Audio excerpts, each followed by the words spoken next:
Breaking news Hyderabad నాంపల్లిలో మరో అగ్ని ప్రమాదం చోటు చేసుకుంది. బజాజ్ ఫర్నిచర్ షాప్ అగ్ని ప్రమాద ఘటన మరొకముందే అగ్ని ప్రమాదం చోటు చేసుకోవడంతో స్థానికులు భయాందోళనకు గురవుతున్నారు. నాంపల్లి పోలీస్ స్టేషన్ పరిధిలోని విజయనగర కాలనీలో కారు మెకానిక్ షాప్లో మంటలు ఎగిసిపడ్డాయి. అర్ధరాత్రి 2 గంటల సమయంలో ప్రమాదం సంభవించింది. 2 కార్లు పూర్తిగా దగ్ధమయ్యాయి. మెకానిక్ షాప్ను ఆనుకుని ఉన్న విద్యుత్ ట్రాన్స్ఫార్మర్లో నిపురావలు ఎగిసిపడడంతో మంటలు మెకానిక్ షాప్కు వ్యాపించాయని స్థానికులు చెబుతూ ఉన్నారు. మరింత సమాచారం మా ప్రతినిధి అక్రమ్ అందిస్తారు. హైదరాబాద్లో వరుస అగ్ని ప్రమాదాలు ప్రజల్ని భయాందోళనకు గురిచేస్తున్నాయి. నాంపల్లిలోని బజాజ్ ఫర్నిచర్లో జరిగినటువంటి భారీ అగ్ని ప్రమాదం మరొక ముందే నాంపల్లిలో మరో అగ్ని ప్రమాదం సంభవించింది. నాంపల్లిలోని విజయనగర్ కాలనీలో ఉన్నటువంటి ఒక కార్ మెకానిక్ షాప్లో అయితే అగ్ని ప్రమాదం సంభవించింది. ప్రస్తుతం మనం సంఘటన స్థలంలోనే ఉన్నాము. ఒకసారి చూసుకోవచ్చు, పూర్తిగా కూడా కార్ మెకానిక్ షాప్లో ఉన్నటువంటి కార్లన్నీ కూడా దగ్ధమైన పరిస్థితి. అయితే అర్ధరాత్రి 2 గంటల సమయంలో కూడా ఏదైతే ఈరోజు మంగళవారం తెల్లవారుజామున 2 గంటల సమయంలో కూడా ఈ ఫైర్ యాక్సిడెంట్ జరిగినట్టు కూడా తెలుస్తోంది.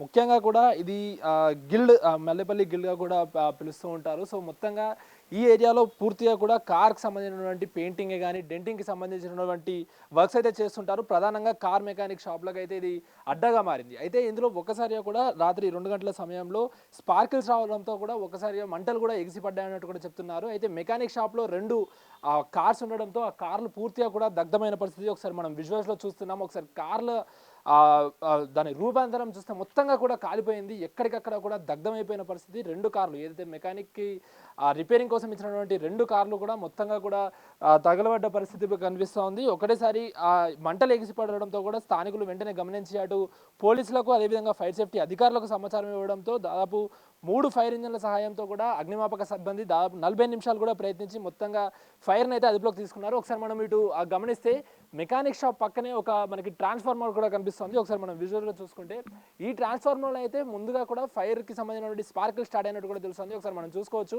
ట్రాన్స్ఫార్మర్ కూడా పూర్తిగా కూడా మంటల్లో దగ్ధమైన విజువల్ మనకైతే క్లియర్గా కనిపిస్తుంది. ఒకసారి మనం ట్రాన్స్ఫార్మర్ మీది భాగంలో కూడా చూస్తున్నాం. మొత్తంగా కూడా ట్రాన్స్ఫార్మర్ కూడా కాలిపోయింది. అయితే ప్రధానంగా ఇక్కడ నుండే స్పార్కిల్స్ స్టార్ట్ అయ్యాయంటూ కూడా ఫైర్ సేఫ్టీ అధికారులు అయితే అంచనా వేస్తున్నారు.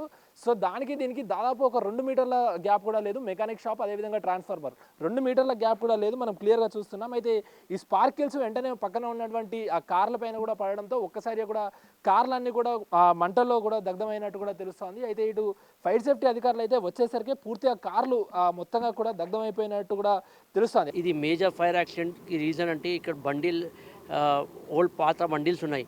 దాని తర్వాత ఇక్కడ ట్రాన్స్ఫార్మర్ ఉంది, పక్కన గోడకి ట్రాన్స్ఫార్మర్ ఉంది. అక్కడ స్పార్క్ వచ్చింది అంట. స్పార్క్ వచ్చి బండిలో పడింది.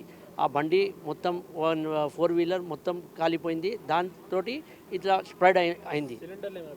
సిలిండర్ బ్లాస్ట్ కాలేదు, ఎందుకంటే సిలిండర్ బ్లాస్ట్ ముందే వాళ్ళు 3 ఫైర్ ఇంజన్స్ నుంచి 3 వేస్ నుంచి దానికి స్ప్రింక్లింగ్ చేసి అది దానికి తీసేసినారు. లేకుంటే అది పెద్ద ఇన్సిడెంట్ అయిపోయాయి. ఎందుకంటే చాలా సిలిండర్స్ ఉన్నాయి. ఇది అంతా డెంటింగ్ వర్క్షాప్స్. ఇది ఎవరు లేరు, క్లోజ్ ఉండింది వర్క్షాప్, ఎవరికి ఏం కాలేదు. అయితే హైదరాబాద్లో వరుసగా కూడా ఫైర్ యాక్సిడెంట్లు జరుగుతున్న క్రమంలో ఇటు ప్రజలందరూ కూడా భయాందోళనకు గురవుతున్నారు. ఖచ్చితంగా కూడా ప్రతి ఒక్కరు ఇలాంటి మెకానిక్ షాప్లే కానీ ఫర్నిచర్ షాపులు ఉన్నా కానీ ఇళ్ళలో కూడా ఖచ్చితంగా అందరూ fire safety precautions, fire safety norms అయితే ఫాలో కావాలంటూ కూడా ఫైర్ సేఫ్టీ అధికారులు ఎప్పటికప్పుడు చెప్తున్న పరిస్థితి అయితే కనిపిస్తోంది. ఎందుకంటే ఇలాంటి ప్రమాదాలు ఎప్పుడు ఏ సమయానికి ఎలా జరుగుతాయో ఊహించలేం కాబట్టి ఖచ్చితంగా అందరూ అలర్ట్ ఉండాలంటూ కూడా చెప్తున్నారు. ప్రస్తుతం నాంపల్లిలో ఉన్నటువంటి ఈ మెకానిక్ షాప్లో జరిగినటువంటి ఫైర్ యాక్సిడెంట్ అయితే దాదాపు 40 నిమిషాలు శ్రమించి 3 ఫైర్ ఇంజన్ల సహాయంతో ఫైర్ సేఫ్టీ అధికారులు అయితే మొత్తంగా కూడా ఆర్పేశారు. మంటలను పూర్తిగా కూడా అదుపులోకి చేశారు. అసలు ఫైర్ సేఫ్టీకి అంటే ఫైర్ యాక్సిడెంట్కి ప్రధాన కారణం ఏంటనే దానిపైన కూడా అటు నాంపల్లి పోలీసులు అదేవిధంగా ఫైర్ సేఫ్టీ అధికారులు దర్యాప్తు ముమ్మరం చేశారు. ఇప్పుడు శివతో అక్రమిక్ టీవీ నాంపల్లి నుండి.